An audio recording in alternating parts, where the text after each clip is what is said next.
Boa noite. Eu vou começar aqui também fazendo a minha autodescrição. Eu sou Mariana Câmara, eu sou uma mulher parda, de estatura mediana, eu tenho os cabelos cacheados, castanhos escuros, médios, eu estou de blusa branca e eu estou também num ambiente basicamente sem nenhuma interferência aqui atrás. Eu também tenho os olhos escuros, castanhos escuros. Bom, gente, primeira coisa que eu queria dizer é que eu estou muito feliz, né, de estar aqui com vocês. Eu e a Ayala, nós assistimos o primeiro show de vocês, né, que aconteceu no Teatro Marília. A gente ficou muito feliz com tudo que a gente viu. Então, de antemão, parabéns pelo trabalho. A gente realmente vê que há trabalho, e isso é muito importante, né? E é isso, apenas continuem. E quinta-feira estaremos também lá no Raul Belém Machado para assistir as outras artistas. Então, é isso. Vamos começar. Bem, a nossa oficina, Princípios Básicos, Gestão de Carreiras em Mídias Sociais para Artistas, porque aqui a gente vai realmente partir, né, dos princípios básicos mesmo, né, para a gente poder entender aqui bem do comecinho, esse passo a passo. No formulário eu estava, né, falando um pouquinho da gente aqui, né, mas tem um ponto assim, que eu queria só dizer sobre mim, que também me deixa muito feliz de estar aqui com vocês, é que eu comecei os meus estudos de teatro na Escola Livre de Artes da Arena da Cultura. Então, assim, isso há 20 anos atrás. Então, isso me deixa muito feliz, assim. Para mim, talvez o que assim, que bom que eu estou aqui com vocês. Nunca imaginei que depois de 20 anos eu pudesse estar aqui falando para vocês. Então, obrigada mesmo. E eu acho muito, muito legal quando a vida faz aí esse círculo, né? Esses encontros. E eu fui muito feliz. O Arena foi uma escola muito importante na minha vida. Foi a primeira escola de teatro que eu comecei a estudar teatro de fato, de uma forma profissional. Eu tinha 17 anos. E eu fiz 2 anos, eu comecei no Barreiro, porque eu era da Regional Barreiro, morei lá também, nasci lá e morei lá até os 17 anos. E depois eu fui para a Regional Central, Centro-Sul, né, que era na Andradas, eu acho que ainda é lá. E no ano seguinte, eu já entrei no Palácio das Artes para poder fazer o curso técnico de atriz. Então, assim, né, eu fui muito feliz, o Arena me deu muitas possibilidades para que eu conseguisse estar onde eu estou hoje. E aí, com isso... antes, né, só dizer também, né, que eu sou gestora cultural, atriz, locutora, apresentadora e mãe, tá? Então, assim, para quem também é mãe aí, tá? Pegue na minha mão e vamos juntas, porque vai dar tudo certo, tá bom? E a gente vai chegar lá. Bom, a ementa da nossa oficina, né, a gente partiu de uma frase que eu acho que é uma frase que está assim comigo desde sempre na vida, que toda artista é um pouco produtora de si mesma. E eu fui entendendo isso muito ao longo dos anos, né, à medida que eu ia trabalhando e conciliando o meu trabalho de atriz com o meu trabalho de produtora. E hoje, para mim, isso faz muito sentido, e por isso que a gente está aqui compartilhando, né, possíveis ferramentas para vocês, para que a gente chegue em algumas estratégias em relação à gestão de carreira. E aí, a gente vai começar aqui a falar sobre a autogestão de carreira, né, o que eu entendo disso, assim, e o que eu aplico isso na minha vida o tempo todo, e muito realmente partindo dessa frase, porque às vezes a gente fica muito naquele lugar, assim, eu quero ser só artista, eu não quero ser produtora, mas a gente não tem muito como fugir, a gente precisa ir conciliando um pouco as inúmeras funções, né, que a gente adquire na vida, e isso todos os dias, né. Então, eu queria que a gente refletisse mesmo, né, sobre isso, o que é autogestão de carreiras. Aqui a gente tá usando muito carreira, mas eu acho que a palavra que melhor se encaixa, que eu gosto mais de usar, é a gente pensar em trajetória, sabe, jornada, quem a gente é, de onde a gente veio, qual que é o ponto inicial, de onde a gente começa, por onde a gente está passando e onde a gente quer chegar, sabe? Então, assim, eu penso muito numa trajetória mesmo. E aí, pensando em trajetória, eu fico pensando também na minha trajetória, né, de 20 anos atrás, lá, começando e tendo consciência do que era o teatro, já muito de cara, né, que eu acho que também o Arena tem esse propósito de mostrar para a gente, de fato, o que é, né, o mercado de trabalho, de como que a gente se coloca. Então, eu fico, né, eu queria muito pontuar isso, assim, em relação à trajetória mesmo, da gente ficar pensando na nossa trajetória. E aí, eu queria começar para a gente poder pensar, assim, da gente distinguir a diferença entre a gente ser artista e ser uma artista produtora e seus desdobramentos na gestão da própria carreira. Quando a gente começa, né, e eu acho que vocês estão começando muito bem, a gente sempre começa de um estudo, né, a gente começa estudando alguma coisa, e vocês começaram de uma residência, inclusive muito, muito potente, né, com profissionais maravilhosos.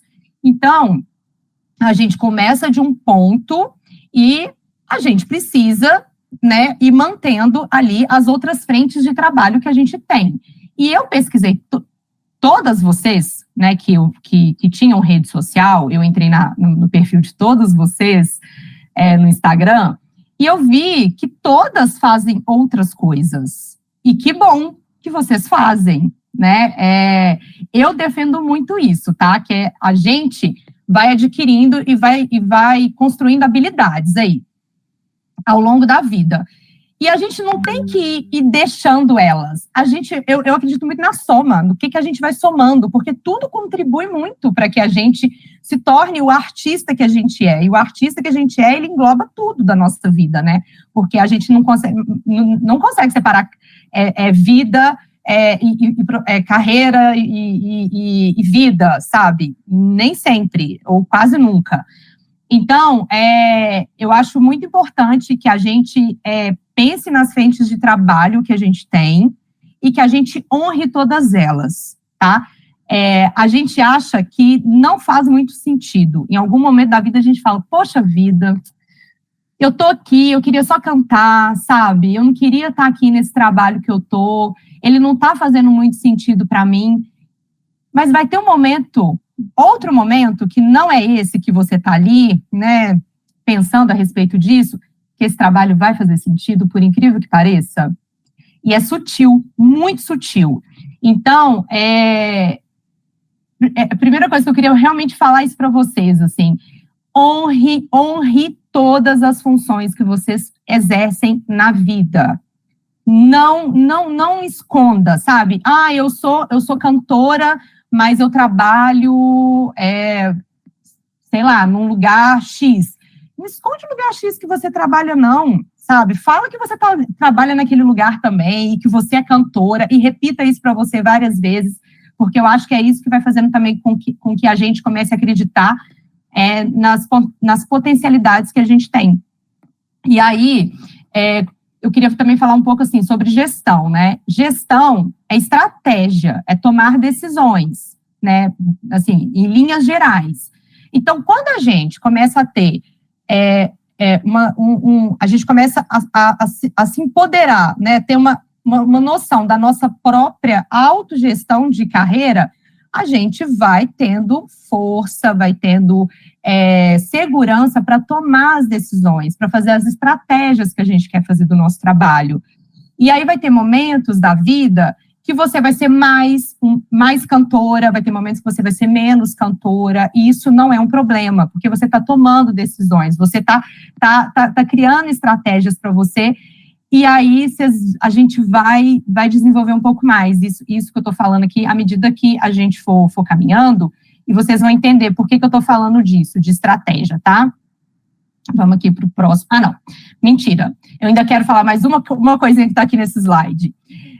A gente tem, vamos pensar numa tríade, né? A gente tem o artista, a gente tem um produtor executivo, e esses artistas grandiosos ainda tem empresário, né?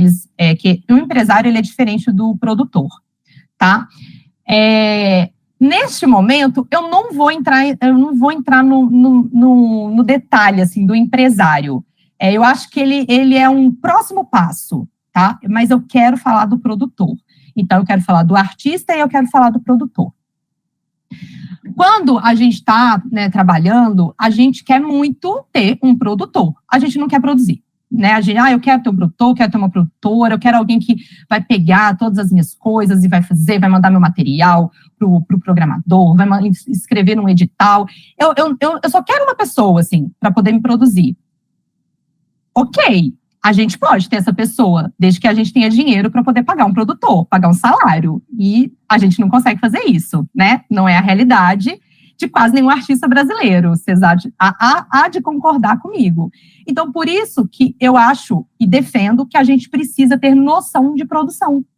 Porque quando a gente tem noção de produção, a gente vai entendendo um pouco mais do nosso trabalho e, em algum momento, esse produtor ele vai aparecer. Porque esses profissionais, eles também começam a aparecer na trajetória, na nossa carreira, quando a gente já está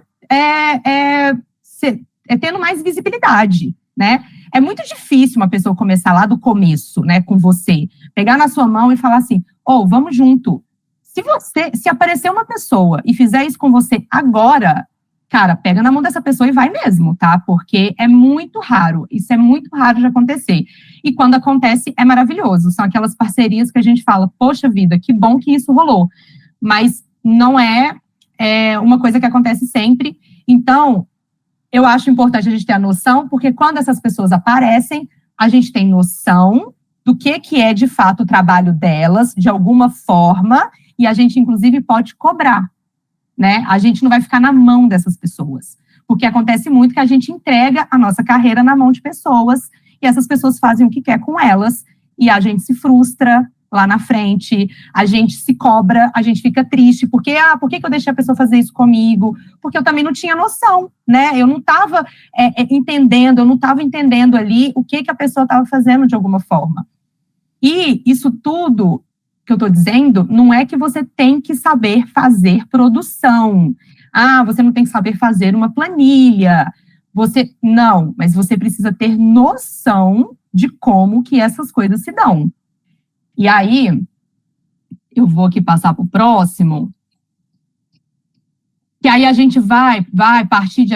eu quero falar de umas coisas aqui que eu acho muito interessante, de como que são ferramentas que vão potencializando a gente no decorrer aqui da nossa trajetória. Primeira coisa que eu quero falar é de processo criativo. Todo artista tem processo criativo. Isso é muito da natureza do artista. E, gente, eu acho isso tão bonito, o artista tem um processo criativo. Como que é o processo de cada um? Ninguém sabe. É muito do artista isso, né? Porque as loucuras, as ideias vai vir ali na hora que você está no processo do seu trabalho, seja ele qual for. E aí, no processo criativo, a gente precisa também começar a construir um repertório pessoal de referências artísticas e, no caso de vocês, musicais, né? Para que esse processo venha.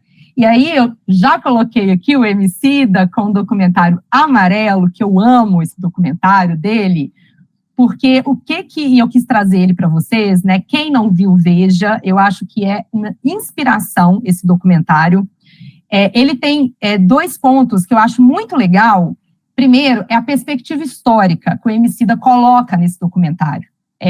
Ele apresenta para a gente representantes da cultura negra, da história do Brasil, de uma forma que você sai assim falando, meu Deus, eu preciso pesquisar sobre essa pessoa. Eu, por exemplo, estava assisti quando lançou, vi o show e assisti de novo para preparar a nossa aula. E para mim foi como se eu estivesse vendo duas coisas diferentes, né? Depois de ter, inclusive, visto o show.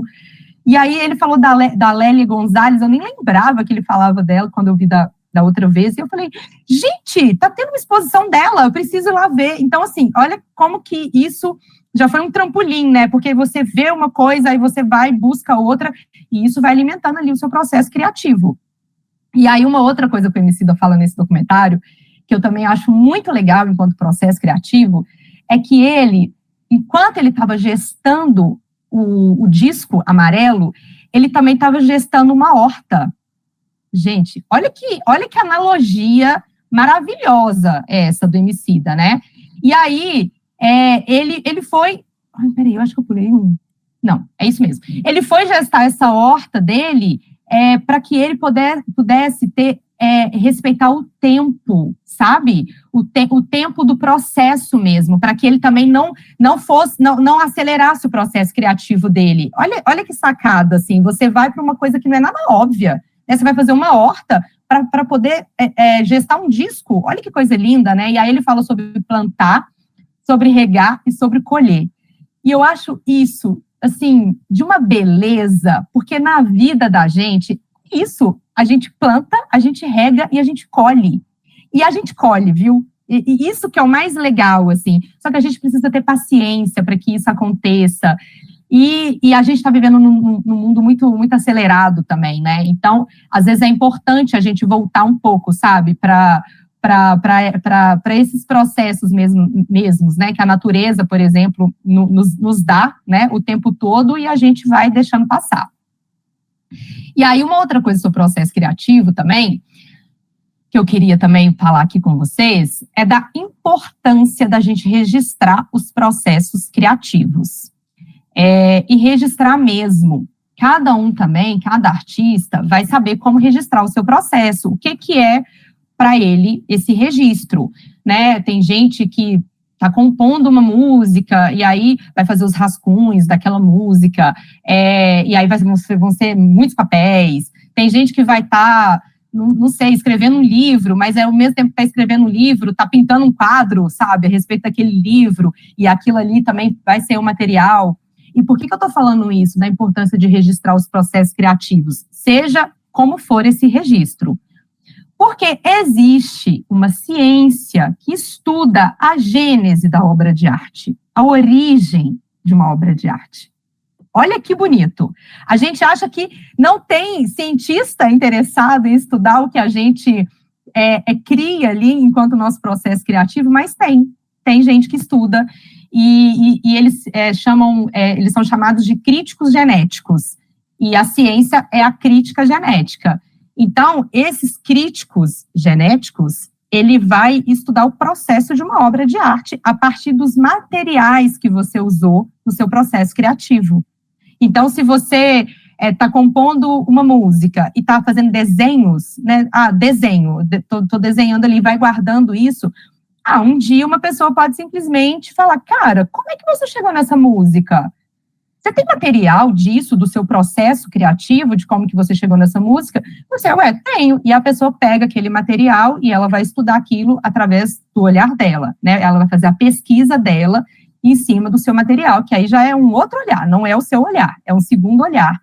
E enfim, depois disso, inclusive, pode virar um processo, pode ser publicado, né? O Grupo Galpão, eles têm vários diários, né, publicados, de processos criativos, né, de processos das peças, e isso é um trabalho de crítica genética. Então, assim, existem são vários, mas eu quis só pontuar isso daqui para vocês, da importância que é da gente registrar, da gente, inclusive, não descartar, até às vezes um papelzinho de bala, assim, sei lá, você escreveu ali, lembrou de um verso de uma música, está fazendo uma composição, às vezes a gente descarta, né, porque a gente está muito na era tecnológica, tudo é o aparelho, é o registro do vídeo, e que essas coisas, esses materiais primários, né, palpáveis, às vezes a gente vai deixando eles de lado, mas eles são fundamentais, assim, para que pessoas possam estudar isso depois. Então, não descartem nada, tá? E aí eu queria também chegar num outro ponto aqui, da gente poder também ter um pouco esse olhar curatorial, né? Eu estou falando aqui do processo criativo, comecei a falar, né, sobre essa autogestão. Parece que nada está fazendo, pode parecer que as coisas não estão fazendo muito sentido, mas elas vão fazer, tá? O que é esse olhar curatorial, né? É você criar um olhar artístico e interdisciplinar, entendeu? Sobre todas as coisas que a gente vai consumindo aí ao longo do tempo, para que isso também nos alimente criativamente.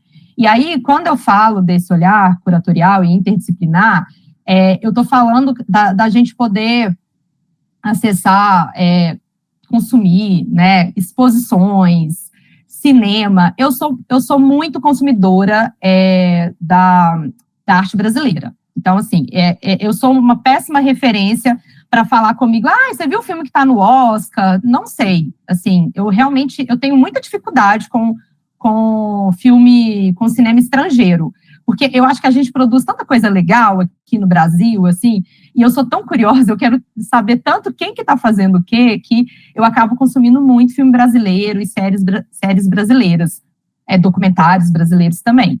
Então, os livros, a gente tem muito livro, né? Tem muito livro aí para poder nos alimentar, literatura brasileira, não ficção, ficção, assuntos diversos, teatro, gente, as artes cênicas, teatro, dança, circo, ainda mais BH, né? BH, assim, meu Deus, aqui não para, aqui é muita coisa acontecendo.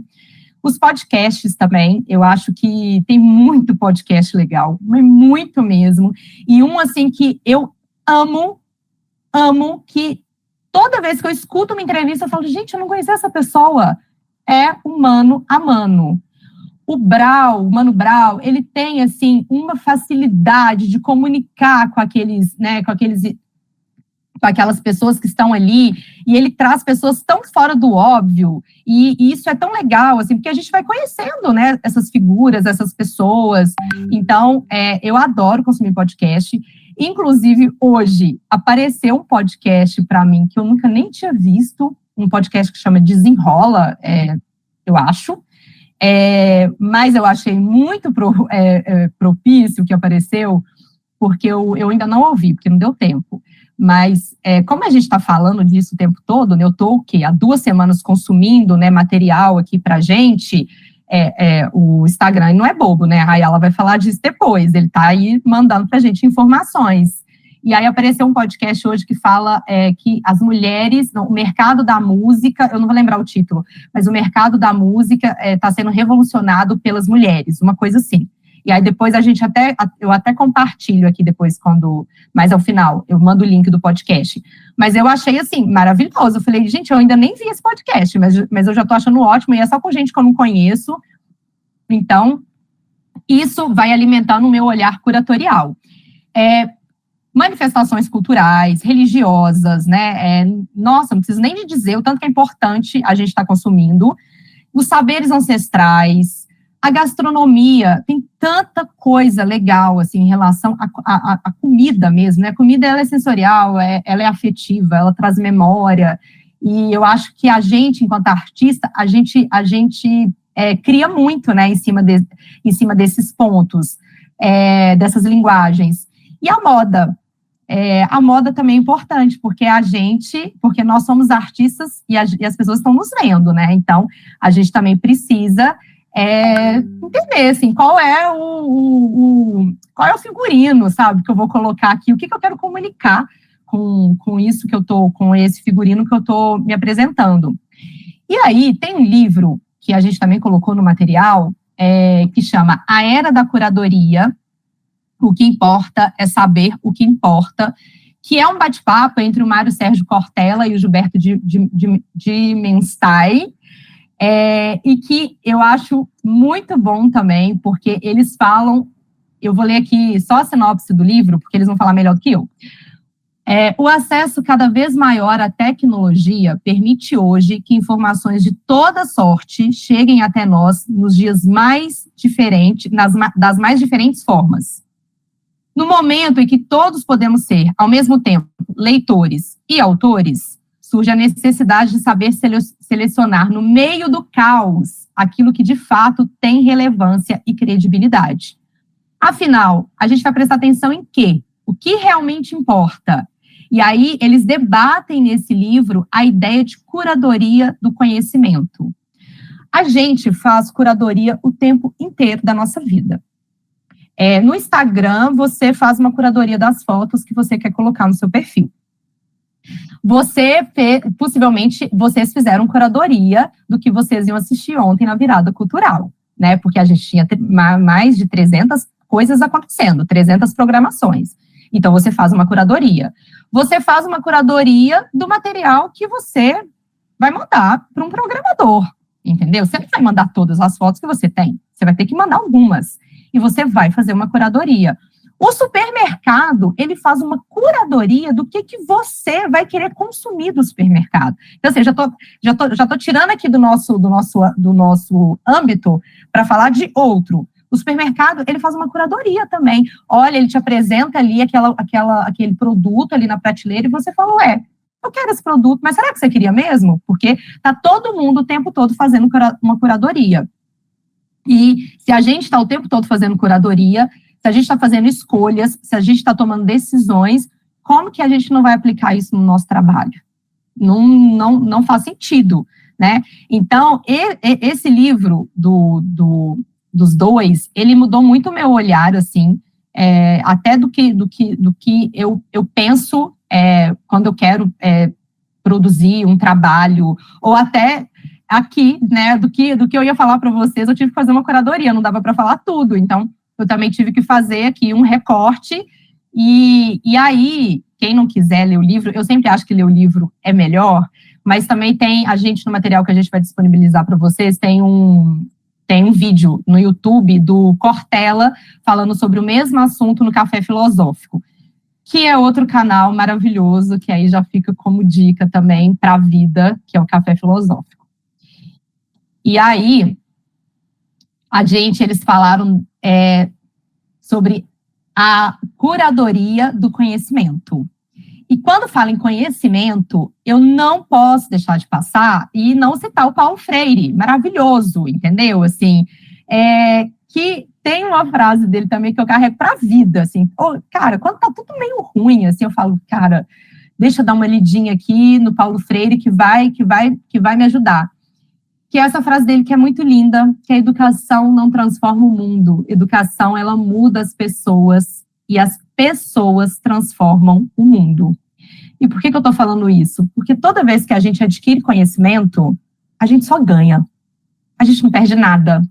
A gente vai adquirindo, e parece que vai fazendo um download, assim, né, na cabeça da gente, e eu não sei, assim, vocês, mas toda vez que eu estou estudando alguma coisa, ou eu estou conhecendo alguém novo, né, eu fico tão maravilhada, é como se eu tivesse o olhar da criança, que estou vendo aquilo pela primeira vez, assim, e eu acho que é isso que vai fazendo com que a gente também possa transformar o mundo, porque a gente vai adquirindo esse conhecimento, a gente vai tendo essa força mesmo de tomar as decisões daquilo que a gente quer, porque a gente conhece, porque a gente sabe, porque a gente tem noção, porque a gente não está desavisado.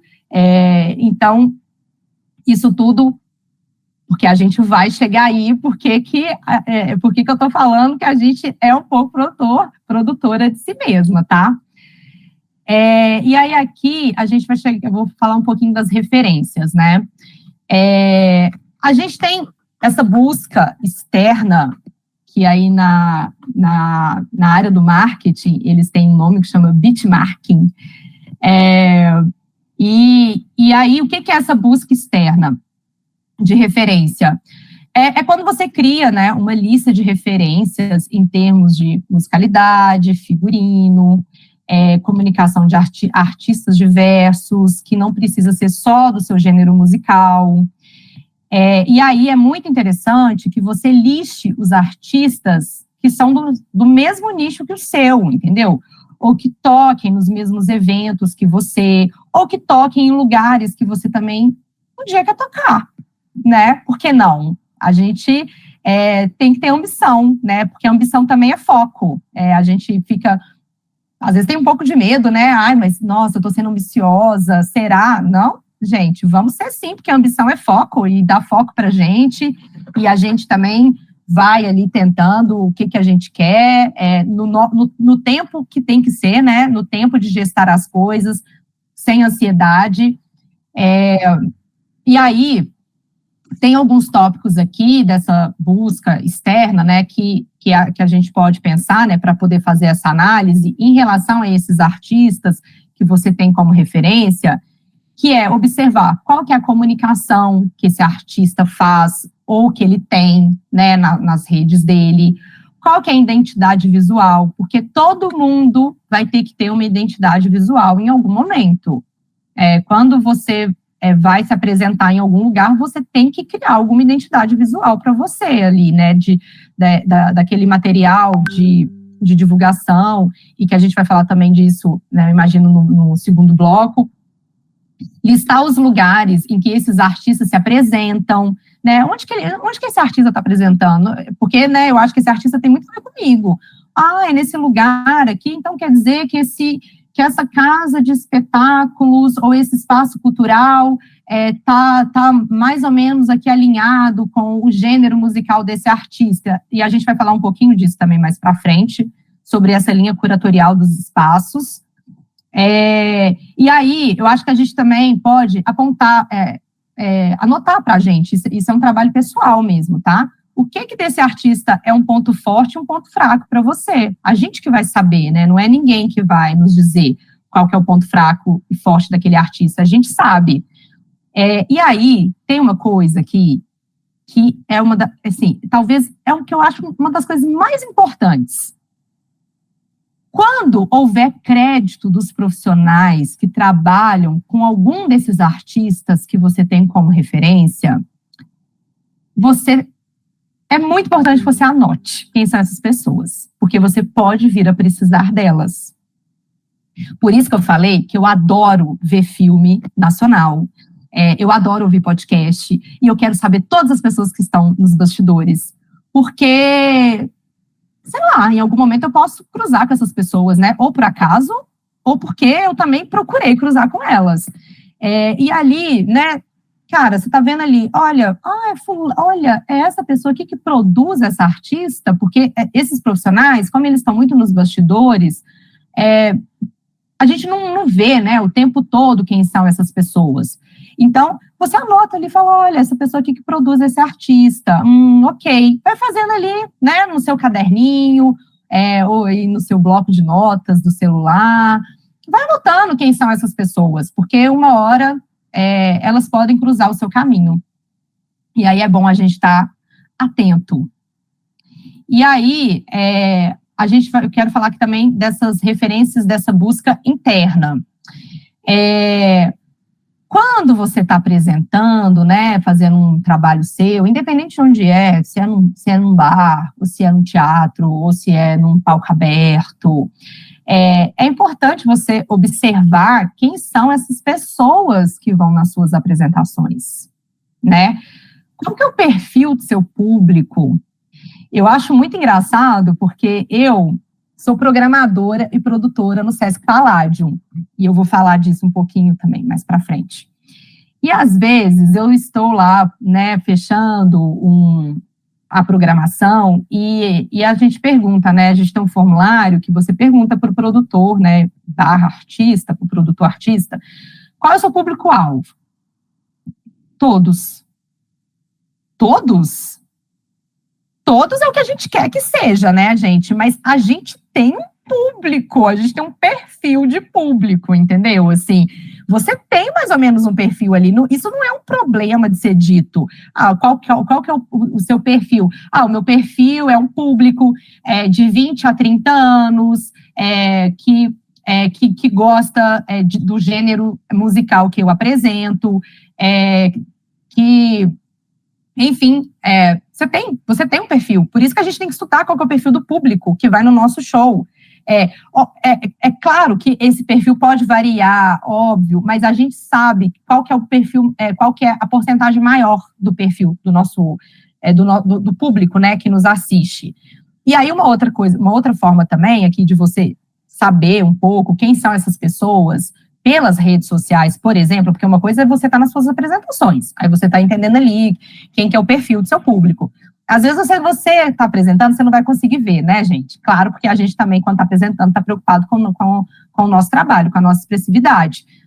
Pô, mas coloca um colega seu lá, sabe, para estar lá com você, fulano, dá uma observada aí qual que é o perfil do público que está aqui hoje, se é mais jovem, se é mais velho, se é um público mais feminino, se é um público mais masculino. A gente também pode pedir esses auxílios, tá? Para pessoas que estão ali trabalhando com a gente, porque é um trabalho de observação, no final das contas. E aí, quando você está na sua rede social e as pessoas começam a te seguir, é legal também a gente entrar no perfil das pessoas que seguem a gente, para a gente entender também quais são os gostos dessas pessoas, né? Ela me segue, mas ela segue, o que mais ela segue além de mim? Né? Olha, ela também segue. Essa artista aqui que eu acho que ela é uma artista referência para mim. Olha que interessante, né? As coisas começam a convergir para o mesmo lugar. E aí, uma outra coisa também que é muito bom é a gente observar os artistas que aparecem como relacionados a você nas plataformas de distribuição musical.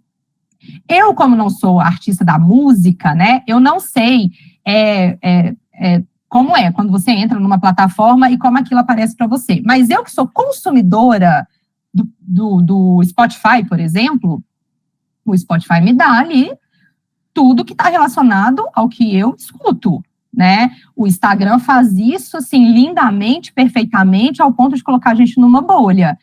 Então, é interessante a gente também observar, né? O que vai aparecer relacionado a gente, relacionado ao nosso trabalho, para a gente também entender o que a gente está comunicando ou está relacionando ali nas redes, porque também a gente não tem noção, né, a gente não tem noção nenhuma, né, do que acontece no mundo da internet. Então, essas referências, essa busca interna, eu acho que ela também é bem importante. A externa e a interna. Mari, e aí, posso fazer um adendo? Pode, por favor, Ayala. Entrando aí no meio, é porque essa parte vem muito para a minha parte também, né? Mas tem tudo a ver com essa questão toda de referências culturais diversas e que a gente busca fora e que a gente também repara no próprio consumo da nossa obra. E aí eu queria só dar uma dica do seguinte, por exemplo, essa questão que a Mari falou de, tem um amigo que repara nas minhas apresentações, que eu sempre coloco ele para reparar, quem está entrando e tudo mais. Gente, isso faz muita diferença, parece uma bobeira, mas, por exemplo, vou dar um exemplo para vocês. No Samba da Calisto, eu trabalho muito com a Aline Calisto, a cantora. No Samba da Calisto, que ela faz mensalmente, o técnico de som, após as apresentações, após o samba, sempre à noite, ele costuma, ou no fim da noite, assim, no fim do show, ou pelo grupo, com a banda e tudo, contar um pouquinho do que foi a percepção dele de público. Até quais músicas o público ficou mais empolgado, o público daquele dia. Ele percebe, ele fala assim, gente, o samba de hoje teve um perfil de muita gente que eu não via por aqui, porque tem aqueles que sempre estão lá. Então, sempre tem alguém que pode ser da sua equipe, pode ser seu amigo, que possa te dar uma luz sobre isso. E isso vai ser muito importante para depois, quando chega lá, quero fazer um show no Sesc, vou lá procurar a Mari, na hora de cadastrar aquilo que ela falou. Você coloca, meu público é todo mundo. Não, você pode falar assim, por exemplo, lá no samba, 30 mais, eu já sei disso. Tem mais mulher que homem. Geralmente a maior parte está acima dos 40, mas 30 mais. Então, assim, aquilo você vai percebendo só das apresentações, conforme vocês forem apresentando. Essa questão do entrar nos perfis das pessoas que te seguem é stalkear mesmo, gente. Tomara que as pessoas... Eu adoro pessoas que têm perfil aberto e odeio as que têm perfil fechado, porque elas me dificultam stalkear. Stalkear mesmo, assim... uma pessoa que está engajando muito no seu conteúdo e não é sua conhecida, Entra lá, dá uma olhada. Isso tudo é insumo para depois você criar estratégias. E essa coisa do observar os artistas que aparecem relacionados, para vocês, pode ser que tenha cantor aqui que ainda não tenha música gravada, distribuída, não tenha seu perfil no Spotify ainda. Uhum. E aí, se não tiver, o que você faz? Começa buscando pelas suas próprias referências, assim, quais outros cantores, artistas estão no mesmo mood que eu, assim, se parecem um pouco, ou eu me inspiro neles, ou eles seriam algumas referências para as obras que eu faço. Geralmente, quem curte aquilo ali pode ser que curta a minha música. Aí você entra no perfil deles, nas plataformas, e olha, porque sempre embaixo, no Spotify principalmente, tem lá artistas relacionados, tipo para você ouvir também. E aí faz uma anotação daquilo, guarda, porque até quando você for lançar essa sua primeira vez no Spotify, nas plataformas de distribuição de áudio, você também vai ter que falar sobre artistas relacionados, sobre seu mood. Eles vão te pedir dicas de outras playlists, que tipo de playlist você acha que sua música entraria. Então, isso tudo faz parte das referências que você tem que ter na sua própria obra. Desculpe a interrupção. Não, foi maravilhoso, porque, e aí, isso tudo linka com o que eu estava falando da gente registrar também os processos criativos, né? Porque isso também é processo criativo. É você estar lá anotando aquilo sobre alguém, e aí passa um tempo, você volta naquele material. É tão bom a gente voltar em materiais que a gente fez há anos atrás, e aí você fala, gente, olha, era essa pessoa que era a minha referência naquele momento, que engraçado, agora é outra. Porque a gente também, porque somos mutáveis, né? E que bom que somos. E isso acontece também, né? Tem vários artistas que lançam um disco, aí ele lança o segundo, aí vem os fãs e falam, nossa, mas não tem nada a ver com o primeiro, mas, gente, que bom que não tem. Né, porque ele também está buscando outras motivações para o seu processo criativo. Às vezes aquilo que ele estava fazendo lá no primeiro disco não faz mais sentido agora para a vida dele. Então, tudo é tudo está tudo junto.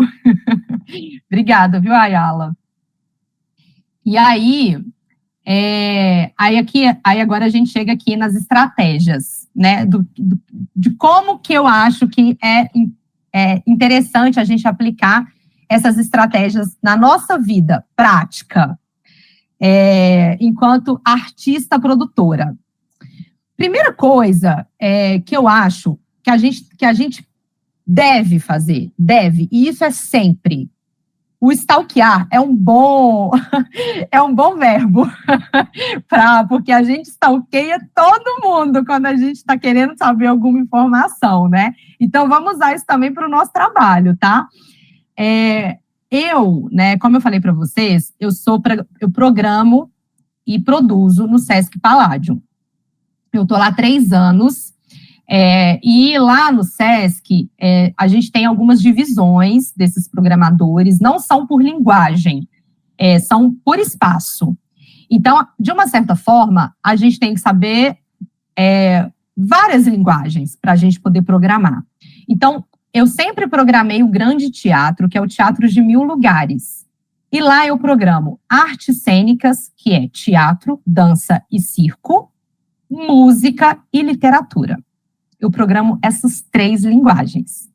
Então, pensa bem, se eu não criar estratégias para poder me alimentar, para eu poder fazer minha própria curadoria artística, para eu poder ver coisas variadas, como que eu vou programar esse tanto de artista de linguagens diferentes? É uma loucura? Mas eu gosto. Eu gosto de...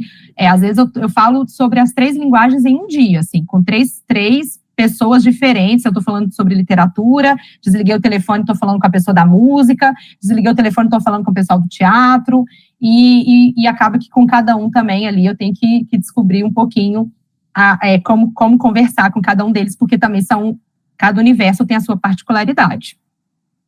E aí, a gente tem algumas formas, né? Assim, eu não tenho só como ficar esperando chegar e-mails para mim com as propostas das pessoas.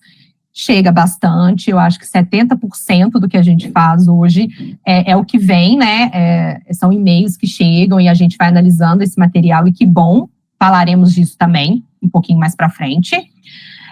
Mas eu também preciso fazer aí uma pesquisa, entender o que está acontecendo. E aí eu tenho que compreender o panorama cultural e artístico do momento. O que está acontecendo, gente? E não é só o que está acontecendo em BH, não. Eu preciso entender o que está acontecendo nas grandes capitais. Salvador, Recife, Brasília, Curitiba, São Paulo, Rio de Janeiro.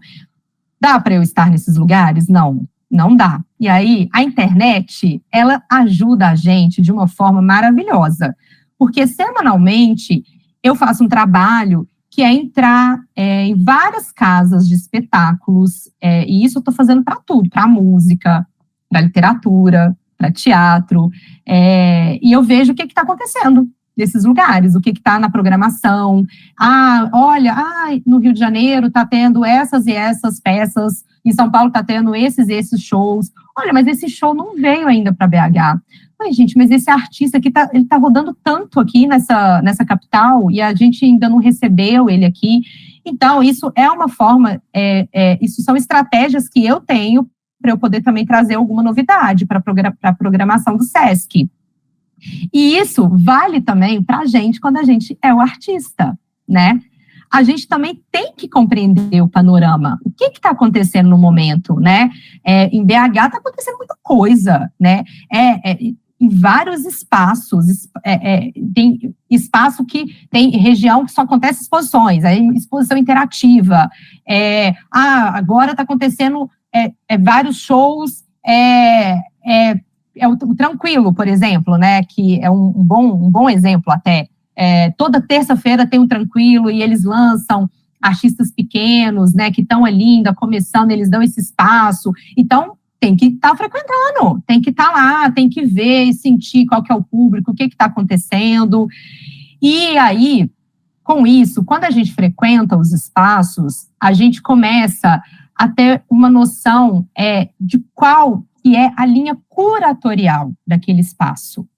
Naquele momento, porque elas mudam também, né? Então, às vezes, naquele momento, o que está acontecendo naquele espaço cultural? Eles estão curando o quê? O que eles estão colocando na programação deles? Gente, então, acho que aqui tem espaço para o meu trabalho. Eu vou procurar saber aqui quem que é o produtor, porque eu estou aqui, né? Eu já estou aqui. E aí, assim, vou pegar o SESC como exemplo, porque, né, é o meu material de trabalho.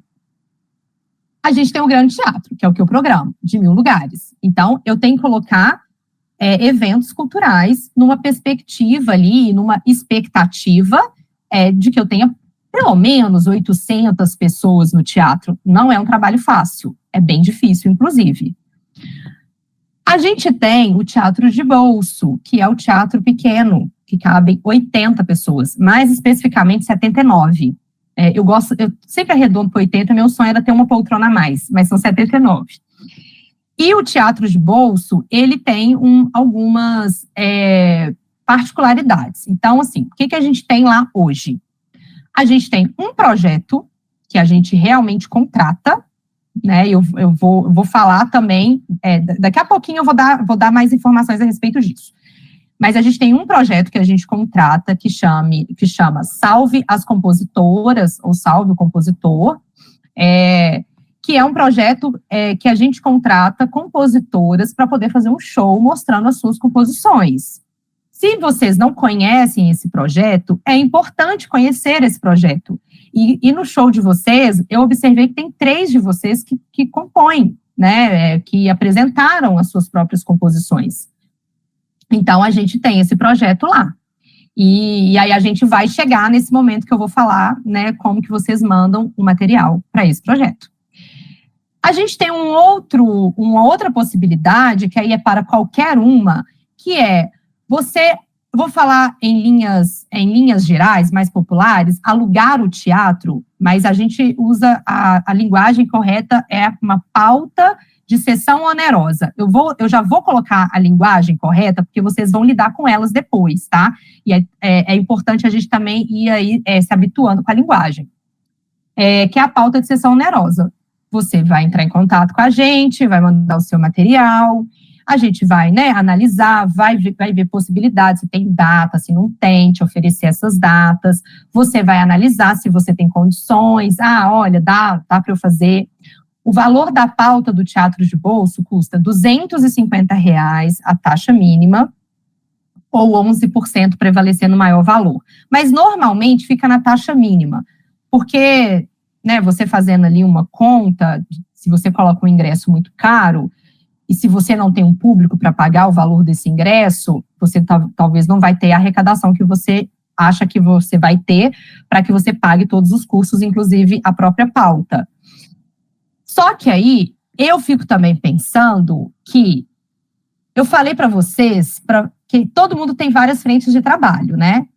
E qual é a estratégia? Quando a gente não abandona as frentes de trabalho que a gente tem, e que são o nosso ganha-pão, né, que é o que faz a gente pagar os nossos boletos, porque não é o nosso trabalho artístico que faz a gente pagar as nossas contas ainda, infelizmente, mas eu acho que todo mundo caminha para chegar nesse lugar, a gente não pode perder a esperança, a gente tem que pensar sempre que é um investimento, porque às vezes a gente precisa começar com a gente investindo na gente, né? O que eu estou escolhendo como investimento? Então eu mandei meu material, mas não me contrataram. E não a gente vai receber aos montes, tá, gente? A gente já nasce tendo não. A gente já escolhe, escolhi aqui ser artista, beleza, o não vem junto. Ele está acoplado. A gente está na batalha para conseguir o sim. E, às vezes, o sim é a gente que dá para a gente mesma. Então, assim, vou alugar esse teatro, vou pegar essa pauta, vou fazer aqui umas contas do que eu preciso gastar, né? De uma forma que também eu não entre aí num arrombo orçamentário, mas talvez vai ser a oportunidade que eu tenho de filmar o meu show, né? De filmar o meu show com uma luz boa, de ter um material de foto, para que esse material me gere outros trabalhos depois, porque a gente precisa do nosso portfólio, do nosso press kit. Então, são estratégias que a gente vai fazendo ao longo aí da nossa trajetória, porque senão a gente também fica sempre esperando alguém nos escolher e pagar o nosso trabalho para que o nosso trabalho seja efetivado. E a gente sabe que não é isso que acontece. Quando isso começa a acontecer, a gente já investiu muito no nosso trabalho. E eu gosto de usar a palavra investimento mesmo, tá? Porque eu acho que a gente não desperdiça nada. A gente vai somando, porque a gente colhe isso em algum momento. E aí, eu quero falar também de como que é importante a gente reconhecer os principais editais de arte e cultura. A gente tem uma forma de mandar o nosso material para programadores de casas de espetáculos através de e-mail, que não é através de digital, e a gente tem a outra forma, que são os editais. Os editais, de uma certa forma, eles são democráticos, né? Porque ali se lança um edital e você submete o seu projeto. Mas os dois, tem pessoas que vão analisar o seu material. Os dois. Então, a finalidade, o material que você vai mandar é o mesmo. Aí você só vai fazer adaptações. E quando você começa a reconhecer esses editais, e aí a gente também, no material que a gente compartilhou com vocês, a gente colocou uns dois grupos para vocês entrarem no WhatsApp, que as pessoas... são pessoas maravilhosas, eu sempre fico pensando assim, gente, que bom que alguém teve essa ideia. São pessoas que vão ali mandando editais o dia inteiro, editais do Brasil todo, e assim, é de todas as linguagens. Chega uma hora que você fica bombardeado, você não sabe nem o que você escolhe ou acompanha. Mas eles sempre mandam lá separadinho, né, linguagem da música, linguagem da literatura, das artes cênicas, e você vai clicar naquilo que te interessa. E como que você vai conhecendo esses editais, né? Lendo, não tem outro jeito, não tem. Você vai ter que ler mesmo, como que é um edital. No começo, quando você lê um primeiro edital, você fala, meu Deus, isso daqui não serve para mim. É desesperador. Mas aí depois você lê um segundo, aí você lê um terceiro, aí você submete, aí você consegue ali com alguém escrever, mandar o edital, às vezes vai ficar tudo errado, você vai ser desclassificado na parte do documento, não tem problema. Não tem problema. Porque você só vai saber fazer fazendo. Não existe outro jeito de fazer isso. Então você tem que fazer. E é errando que a gente aprende. E aí, eu, por exemplo, quando eu comecei a trabalhar com produção, Nossa, eu errava muito, né? Assim, lia bastante, marcava, tudo eu imprimia, marcava com marca-texto, tentava entender, mas que documento é esse que eles estão pedindo? Aí eu não sabia, eu perguntava a alguém mais experiente, perguntava mesmo. Eu sempre fui muito cara de pau, assim. Ah, mas o que é isso? Ah, não, isso consegue em tal lugar. Eu ia lá, procurava. E isso, gente, na época, o Google nem era assim, como é hoje, né? Assim, a gente nem tinha tanta coisa na internet. Hoje eu acho que a gente tem tanta coisa que a gente... Como tirar uma certidão negativa federal, que é uma coisa que eles sempre vão pedir, vocês vão lidar com isso. Nossa, não sei, pergunta ao Google. Ele sabe. Ele sabe, ele vai te mandar o passo a passo. Na minha época não tinha como saber, não. Assim, às vezes eu tinha que ir lá na Receita Federal para conseguir essa CLT, mas eu aprendi, e aprendi fazendo. Então, por isso que é importante a gente reconhecer esses editais, e entender se o nosso trabalho, se o trabalho que a gente tem, o material que a gente tem, ele também dá para a gente submeter nesse edital, porque às vezes não dá. E aí, se não dá, também passa e vai para o próximo, sem sofrer muito. E aí, a outra coisa também que eu acho muito importante é você pesquisar quais são os festivais de música que tem no Brasil. Tem um perfil que eu amo, olha que me ajuda muito, tá? E eu não sou cantora, eu sou a pessoa que contrato, que é o Mapa dos Festivais. Também está no nosso material. Eles fazem um mapeamento de festival que acontece no Brasil inteiro, interior, quais são os estilos daquele festival, quais são os recortes, qual é o perfil do público daquele festival. E aí você vai tendo uma noção, né? E aí você começa a seguir o festival. E aí você segue o festival, uma hora você vai descobrir quem que é o produtor daquele festival. Aí você começa a seguir o produtor do festival. E aí você começa a acompanhar, e chega uma hora que você consegue um e-mail daquela pessoa, gente. Porque você consegue, entendeu? Ou eles vão abrir um edital, não sei, né, qual que é o critério curatorial daquele festival. Mas a gente tem que estar atrás dessas pessoas o tempo todo, porque uma hora você... É tão bom, quando de repente a informação cai no seu colo, você fala, meu Deus, eu nem estava procurando isso, mas caiu aqui, aí, né, poxa, se caiu, eu vou atrás aqui, vou fazer do limão, né, uma limonada, é isso? Nem sei, gente, porque eu sou péssima para ficar falando essas coisas, eu não sei nem o que eu falo, eu troco tudo. Mas, aí aqui agora a gente vai entrar no que eu enfrento aqui, né? Eu e meus colegas no dia a dia lá do Sesc. O que acontece? Aí ela falou que tem pessoas que têm o perfil fechado, né? No Instagram. Não dá para ter. Eu mesma, até o primeiro semestre, tinha fechado meu perfil no Instagram também. Sei lá, eu tô com um filho pequeno, né? Meu filho tem 4 anos, eu fiquei um pouco preocupada, essas coisas, a gente vê tanta coisa. Fechei meu perfil. Falei, não tô fazendo nada, né?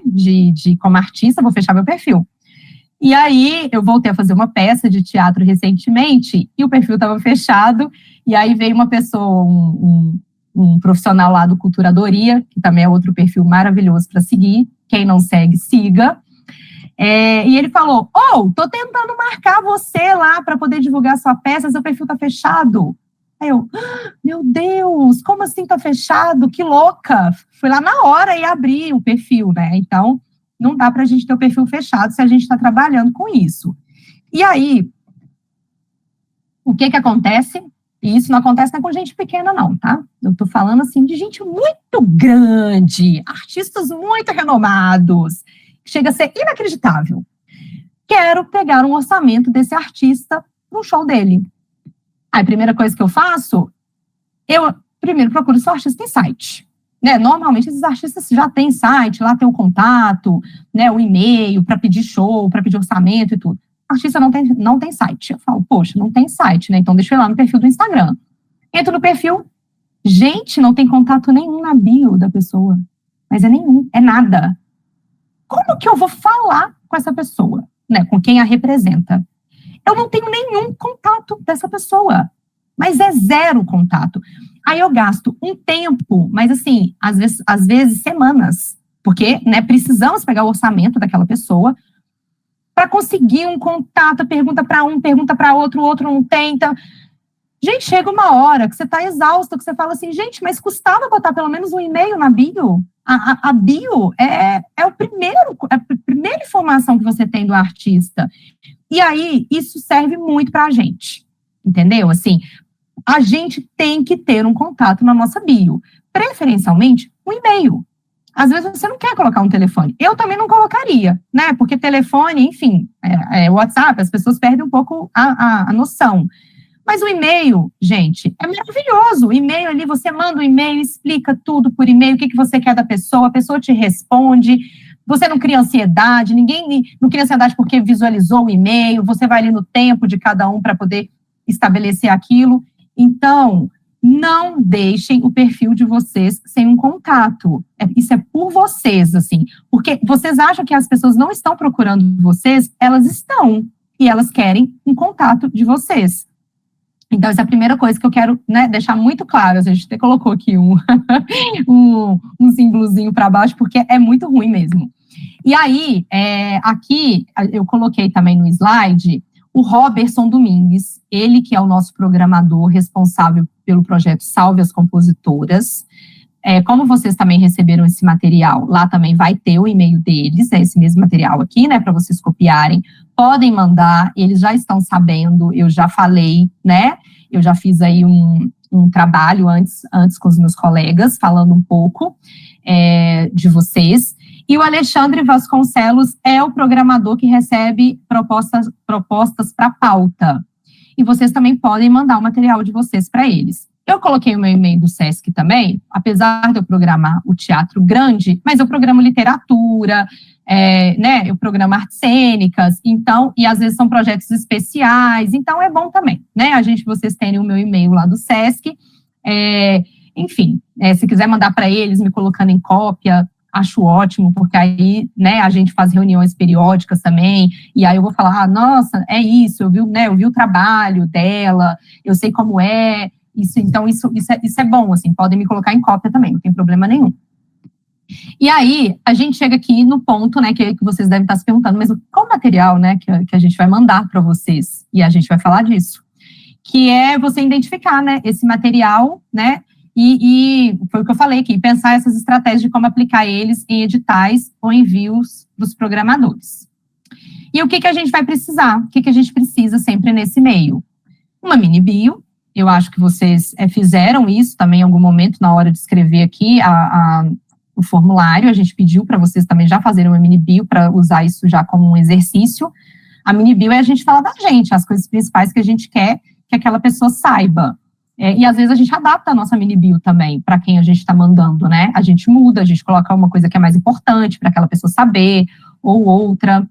As fotos com créditos, sempre com créditos, porque essas fotos são as fotos de divulgação. Uma vez que você manda esse material, eu vou ter esse material no meu e-mail, eu vou salvar esse material numa pasta, se você vier a entrar para a nossa programação, e eu não vou te pedir essas fotos novamente, porque eu já entendi que essas fotos são as fotos que eu posso usar para divulgar o seu trabalho. E aí, no máximo 6 fotos, assim, não manda 30. Tem produtor muito experiente também, que já me mandou 50 fotos. Gente, eu vou fazer a curadoria da foto do artista, daquele produtor? É eu que vou ter que fazer isso? Não, são eles. Eles que têm que me dizer quais são as fotos que eles querem que saiam na divulgação. Porque às vezes eu posso escolher uma foto que a pessoa não gosta da foto, e depois eles vêm falar, mas eu não uso mais essa foto. Aí a gente fala, mas estava aqui. A gente está entendendo que usa, né? Porque você me mandou. Então, assim, faça uma curadoria dessas fotos, que vocês, inclusive, vão receber, né, que está fazendo parte aí do trabalho, e mande para a gente, no máximo, umas 6 fotos em vertical e horizontal, né, horizontal e vertical, porque também é bom a gente ter essas duas opções na hora de montar uma arte gráfica e também mandar para a própria imprensa. Os vídeos com créditos. Se a gente está falando de cantoras, eu preciso ter vídeos de vocês cantando. Quando eu estou falando de atores, eu preciso ter vídeo dos atores atuando, né? É assim que eu vou conhecer o trabalho dos artistas. Então, mandem esses vídeos com créditos. O release, né? O release pode ser o release do seu show, ou o histórico da sua trajetória, né, de uma forma, de um texto mais expandido. Se você tiver, também, se não tiver, tudo bem, a mini bio, ela já ajuda bastante, mas se o show também é um show que já aconteceu em algum outro lugar, é bom você também escrever um pouquinho sobre o seu show, né, falar quem por onde ele passou, quais são os artistas que estão naquele show, qual é o repertório do show, arquivo de clipping, pode ser matéria, pode ser folder, pode ser programa. Se você tiver também, você manda esse arquivo desse clipping. Os links das redes sociais, manda todos os links que você tiver, nunca é demais. Os contatos, porque tem gente que não manda contato. E aí eu só tenho o e-mail também da pessoa. Às vezes eu tô com pressa, né? Chegou um e-mail da pessoa, assim, e caiu, assim, feito luva. Falando, cara, olha essa data, olha esse projeto aqui, eu preciso entrar em contato com essa pessoa, pelo menos para saber se ela tem a data disponível. E aí eu vou entrar em contato pelo telefone, que vai ser mais rápido. A pessoa não colocou o telefone. Aí eu fico também, entendeu? Assim, sem saber como falar com aquela pessoa. Nomear esses arquivos, né? Eu até coloquei aqui um exemplo, Mariana Câmara, atriz, foto 1, Mariana Câmara, atriz, release, né? Mariana Câmara, cantora, foto 3, sabe? Mariana Câmara, cantora, mini bio. Então, assim, nomeiam esses arquivos, porque para a gente que recebe o material é muito mais fácil depois para identificar. E aí, sempre mandar por e-mail. Eu não gosto de receber material pelo WhatsApp. Primeiro, eu não tenho seu contato salvo. Esse WhatsApp vai descer. Eu não vou voltar nele mais, porque eu não sei onde eu vou te achar. Segundo, eu não consigo visualizar o seu material por um WhatsApp. E nesse ponto, eu sou tão milênio, eu sou muito geração milênio mesmo. Para mim, tudo é no e-mail, assim. Eu sou cria do e-mail, de produção, e para mim, produção se faz por e-mail. Então, assim, mande tudo no e-mail, no link de Drive. E a gente também tá, no material que a gente fez para vocês, a gente fala como colocar esses vídeos no Drive, o passo a passo disso, né? Ou você anexa os arquivos no próprio e-mail, né, em PDF, mas, por exemplo, link do vídeo, você não vai conseguir anexar em PDF no e-mail, porque o vídeo, ele é muito pesado, então, às vezes, você manda só o link do vídeo, se o vídeo está no YouTube, se está no Vimeo, sempre aberto, né, gente, tudo aberto, você não pode deixar nada privado. Se eu tiver que pedir permissão para você, para acessar o seu material, eu já perdi o time ali, sabe, de receber o seu material. E às vezes eu vou ter que pular para a próxima pessoa, ou ir atrás de outra pessoa, porque é cruel o que eu vou dizer, mas é a realidade. Tanto uma pessoa que analisa edital, quanto programadores que recebem material, eles não têm tempo para ficar vendo os materiais, porque a gente tem que ver o material, a gente tem que contratar a pessoa, depois a gente tem que fazer a produção daquele show, e eu estou falando não é de 1, eu estou falando de 20 ao mesmo tempo, né? Isso que cada um faz ali. Então, tudo tem que estar num único e-mail, é um único e-mail. Assim, uma vez me falaram isso, e eu peguei para mim, para a vida. Pensa bem, é a sua chance de falar com aquela pessoa, você vai falar com ela por e-mail. Você vai mandar tudo num único e-mail para ela, porque talvez ela não vai ter tempo de ver aquilo ali agora, mas depois ela vai lembrar que você mandou e-mail e ela volta no seu material. E aí, quando tá tudo lá, aí você fala, poxa vida, olha que coisa boa, né? A pessoa mandou tudo aqui no e-mail, eu não tenho nenhuma dúvida, eu já vou entrar em contato com ela. Então, e-mail. E essas fotos também, você pode mandar em PDF, mandar em link, enfim, isso tudo que eu falei aqui do e-mail aberto. Eu estou agora tentando andar um pouquinho só para a gente poder chegar na parte da Ayala, e aqui é nosso último slide. Você está na programação, e agora? Pronto, recebi seu material, estava tudo lá, bonitinho, analisei, tinha a ver com o que eu estava procurando naquele momento, né? Gente, às vezes, não é porque o seu material...